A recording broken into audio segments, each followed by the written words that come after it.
Shibli Sadiq Hridoy, a name full of life, now etched in tragedy. He was a young man with a bright future ahead, college student by day, dedicated manager of a chicken farm by night. Hridoy was the epitome of ambition and hard work, a beacon of hope for his family. He balanced his studies with the responsibility of the farm, always striving for a better tomorrow. His parents, Nahid Akhtar and his father, poured their love and aspirations into him. They saw him as their anchor, their pride. Life wasn't always easy, but Hridoy's infectious optimism lit up their world. He was their everything. Little did they know that their world was about to be shattered. The evening of August 28, 2023, started like any other. The sun dipped below the horizon, casting long shadows across the farm. Hridoy was tending to the chickens, the familiar scent of feed and the soft clucking a comforting symphony.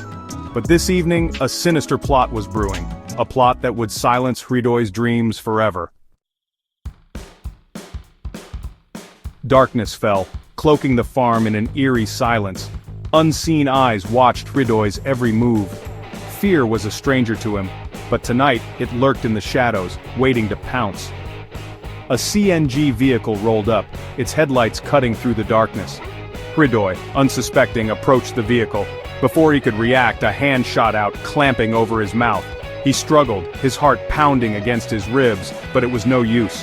Umangching Marma, a man Hridoy knew, a man he worked alongside, shoved him into the vehicle.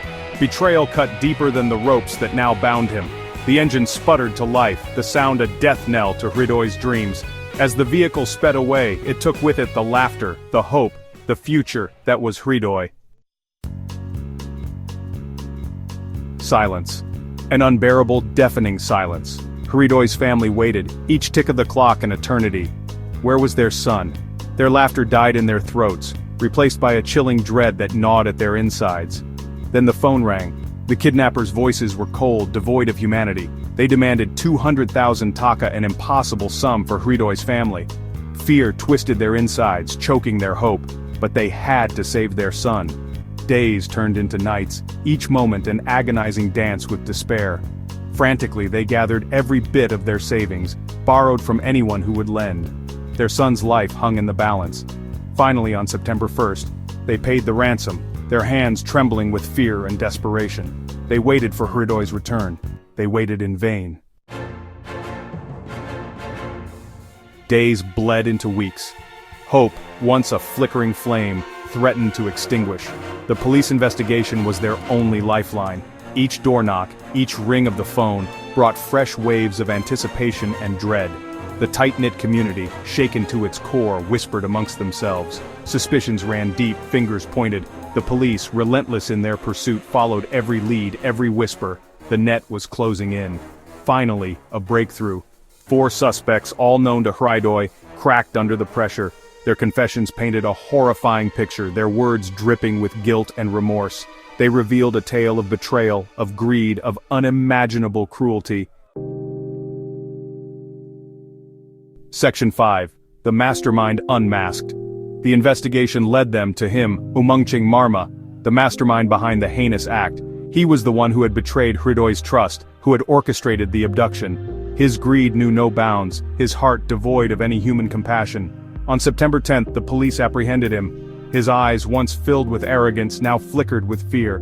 The weight of his crimes pressed down on him, but it was too late for remorse. Justice, long delayed, was about to be served. As the police led him away, a wave of anger surged through the community. Years of pent-up frustration, of fear, of helplessness boiled over. This man, this monster, had taken something precious from them. They would have their revenge. Section 6. Vengeance Unveiled. The news of Umangching Marma's arrest spread like wildfire. A mob, fueled by rage and grief, descended upon the police. Their cries for justice echoed through the streets, their anger palpable.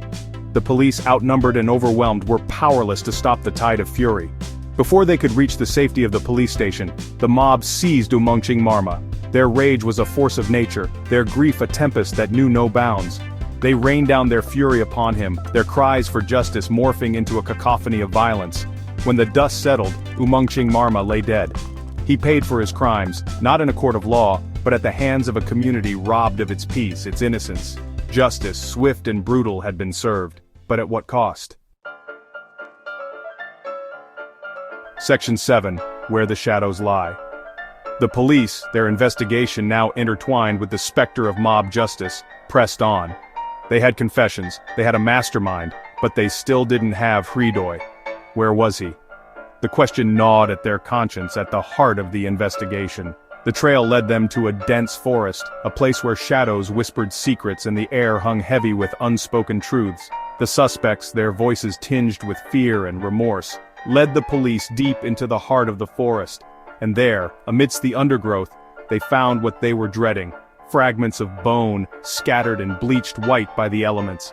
A skull staring vacantly at the sky. A silent testament to the brutality inflicted on Hridoy. Their worst fears were confirmed. Hridoy was gone, his life brutally extinguished. Section 8. Hunger for Justice. The discovery of Hridoy's remains sent shockwaves through the community. The horror of his fate, the brutality of his murder left them reeling. Grief mingled with anger, demanding an outlet. The whispers started again, darker this time, fueled by anguish and speculation. Rumors spread like wildfire, whispers of unimaginable cruelty. They spoke of cannibalism, of Hridoy's flesh being consumed by his killers. The rumors, unsubstantiated but persistent, added another layer of horror to the already gruesome narrative. The police, in an attempt to quell the rumors, issued a denial. They stated that while Hridoy's body had been dismembered, there was no evidence of cannibalism. But the denial did little to assuage the community's fears. The rumors persisted, a macabre echo of the tragedy that had befallen them. Section 9. Scars on a Community.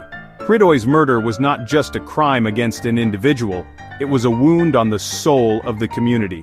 It shattered their sense of security, leaving them grappling with fear and mistrust. The laughter of children seemed muted, the streets quieter, as if the very air was thick with sorrow. Hridoy's family, their world irrevocably shattered, was left to pick up the pieces of their lives. Their grief was a living entity, a constant companion that threatened to consume them.